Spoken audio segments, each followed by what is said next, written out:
আন্তর্জাতিক ফ্রাঞ্চাইজি ক্রিকেটের আদলে জমজমাট আয়োজনের মধ্যে দিয়ে যুক্তরাষ্ট্রের মিশিগানে সম্পন্ন হয়েছে 2026 বিডি কমিউনিটি কাপের প্লেয়ার্স ড্রাফট। সম্প্রতি ওয়ারেনের রয়্যাল বেঙ্গল কুজিন রেস্টুরেন্টে অনুষ্ঠিত হয় এই ড্রাফট। আয়োজকরা জানান, এবারের ড্রাফটে 13টি ক্যাটাগরি থেকে পছন্দ ও কৌশল অনুযায়ী ক্রিকেটার বেছে নেয় 8 ফ্রাঞ্চাইজি। প্রতিটি দলে রাখা হয়েছে 13 জন করে খেলোয়াড়। ফ্রাঞ্চাইজিগুলি হলো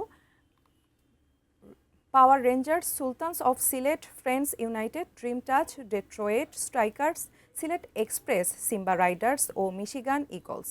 ড্রাফট পরিচালনা করে ইন্নাস আল রাজি। এতে স্বাগত বক্তব্য দেন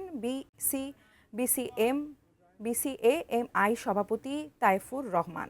আগামী 4 থেকে 7 সেপ্টেম্বর ডেট্রয়েটের লেস্কি ক্রিকেট মাঠে তার দিনব্যাপী এই টুর্নামেন্টে মাঠে নামবে 8 ফ্রাঞ্চাইজি। 2017 সাল থেকে আয়োজিত এই আসর এখন মিশিগানের বাংলাদেশি কমিউনিটির অন্যতম বড় মিলন মেলা।